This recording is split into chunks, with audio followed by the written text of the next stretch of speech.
السلام عليكم ورحمة الله وبركاته. كبجمتوتا ردفتوتا كو جرى جرتو نغا كيساني الحمد لله. ايقا هرأمنا اسني قبل فين جرى عنقت امر فيديو كانت تناولين ترى ان شاء الله قتي منا كنا سفر اساس كيس اساس هندو مسا اكم هبيكا مغا كولين الالو تايتشو دا ايقا كان رقاجرتان كوني مني كوني منا اللي قوتو مانقوتو تبولوكيتي راكاني جارة ميتشو دا laftisa bal'inni lafa kana kaarii 200 manni akkuma argitan dudduubbeetti siqee ijaaramee dudduubbeen dhumee ijaarame jechuudha. Manni haala kanaan dudduubbeen isaa dhumee dudduubbatti siqee boroo fixee ijaaramuun gaariidha jechuudha. Hamma namoonni baay'een karaadhaaf manni jalaa diddiigamee jedhaaru namni siluma dudduubbeetti mana butee ijaare ammas namni badaa kassareen jiru. Namni garuu dudduubbeetti bootaa hambisee fuulduratti mana jaaree irra hedduun namaa sana kasaree jira jechuudha. Fakkeenyaaf manni sun mana kaartaa tokko yoo ta'e lafa fuuldubbaan hambisee fuulduratti butee ijaara jechuudha mana. Yeroo karaarra yookiin daangaas darbee danda'a utuma manichi lafichi seera qabeessa ta'u daangaa darbee fuulduratti butee yeroo ijaaru sila utuu manni fuulduratti hin siqne dallaadhuma ursiksaa karaan jechuudha. Yoo manni immoo fuulduratti siqe manumatu ka'a jechuudha. Hammi ta'e irraa amma karaa baay'ee jechuudha magaalaa Jimmaa keessaa inni kaan manuma hunda fudhatamaara inni kaan immoo karaa meetira hamma ta'etu irraa sissiqaaraa karaa bal'isuuf jechuudha. Akkasii kun manni irra hedduu mana dudduubbatti siqee ijaaramuusaa gaariidha. Kunillee kan dudduubbatti siqee ijaaramedha. Silaa'u karaa wanta akkasii haasaan akkasii hin jiru jechuudha. Safaraan manneen isinii gagadhiisu. Akkasii akkuma argaa jirtan manni isaa keessi isaa kana fakkaata bifa maasaattiin goree argaa jirtu manni isaa akkuma argitanu manyitaa lama kichiinii saaloonii fi kichiinii manyitaa lama jechuudha. Manni isaa kifiliin inni qabu egaa kana fakkaata manni isii irra maxxanna kan jettedha. Baay'ee tokko namatti tolti bareedduudha jechuudha. Akkasii namoonni bitachuu barbaadan manni kun miliyoona 4 itti dhiyaadhaa. Kaartaa pilaanii qabaa, seera qabeessa, bishaan mabraatii qabaa, waan hunda guuttata namni keessa jiraataara. Kun akkuma argitanu saaloonii isaati. Namatu keessa jira garuu itti meera akkam viidiyoo waraabaa jiru mamaa gochuu hin danda'u.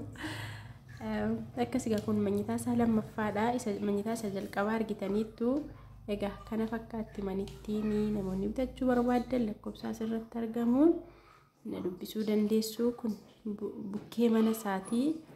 Bukkee mana isaa kun boroo isaati laal. Boroon ammuma kana qofa tafe jechuudha lafti. Kaan oluma siqee ijaaramee fuulduratti bootaa nafee kana fakkaata gaamanni kuni. Kun immoo mana biraati safaruma tokko safarri mana hammaas safarri mana kanaasi magaalaa Jimmaa safara Green jedhamu qocii Green kan jedhamu jechuudha. Reebbiin keessa ni beektu dheen abdii qabaa. Kunillee mana biraati safarri mana hammaa fi safarri mana kanaa safaruma tokko jechuudha. Akkasii manni kuni kan argaa jirtan kuni sarvisii manni guddaan shaklaarraa kan inni hojjetame manni guddaan kun jechuudha. Walumaa galatti manni kuni birrii 20,000 kireeffamee jira. Manni kun jechuudha ji'a tokkotti birrii 20,000 faranjiitu kireeffattee jirti. Keessa seenuuf yeroo dhannee barriitti rukunnee seenuu ennu akkanuma nu bantee nu laaltee girgamma gootee nutti cufte jechuudha barrii. Abbaan manaallee bilbilee baniif jennaan diddee seerri faranjii seeruma jechuudha. Jalqaba erga kireessanii maal nama ol natti guruetteeti natti fakkaata. Keessa isaan nu seensisuu hin dandeenye hin diddee akkanumatti nisee ala saasiniif waraabee. Kun karaa borooti. Sarvisii sadii boroorraallee qabaa. Sarvisiin isaa kuni incat bashaklaadha. Incat bashaklaadha. Manni garuu shaklaarraa kan inni hojjetame. Egaa kana fakkaata manichi.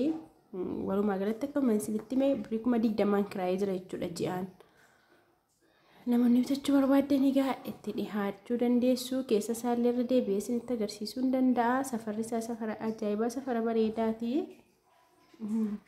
Kana fakkaata gaa namoonni manaaf lafa dhugaatti bituuf karoora qabdanuu lakkoofsa irratti argamu WhatsApp, Telegram na argachuu dandeessu inshallah.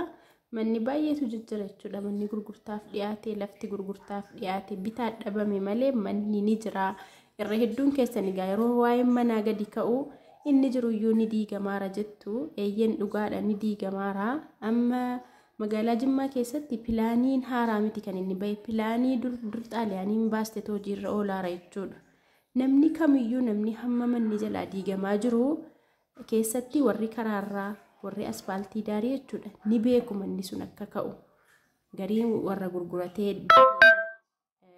kaasaa fudhatee jechuudha. Keessatti warri karaarraa magaalaa kamirraayyuu yeroo mootummaa wayyaanee jechuudha kaasaan kennameeraaf. Kaasa sana nyaatanii ammallee lammaffaa nyaatanii kaafamaa jira. Kun beekamaadha. Inni siichi ka'ullee himameera, inni ka'ellee ka'aa jira. Kan isinii dhiyeessu garuu kanarraa bilisa kan ta'edha jechuudha. Guutumaan guutuutti manni ni diigamaara jennaan magaalaa Jimmaa keessattuu diigamaara miti. Keessatti inni kaan karaa asfaaltii daarii karuma suuqii karuma bakka hojiitu ka'e malee keessooni kara booree kana malee wanti akka kara booree fi irbaataa jedhanu beektanii laata ollixa Jimmaa. Kara sanattuu akka jiruun ka'e malee karri kaan hin kaane. Booreen siluma irra guddaan seeraan alaa. Booree keessa silaa'uu kaartaan hin jiru. Silaa'uu manni isaa seeraan qabu. Kanuma kanaafi ka'aa jira. Eenyuun yeroo kara booreetii bitee irratti ijaarratu seeraan ala akka ta'e ituma beeku bitee irratti ijaarrate jechuudha. Sana kan ka'aa jiru malee guutumaan guutuutti manni ni diigamaara jennaan magaalaa Jimmaa keessaa guutumaan guutuutti ni diigamaara miti. Kan diigamu simameera. Kan diigames immoo diigamaara. Egaa manni isin argitanii kaatanii kun jechuudha. Manni kuni mana baay'ee tokko bareedaa ta'edha. Namoonni bitachuu barbaadan gatiin isaa madaalawaadha.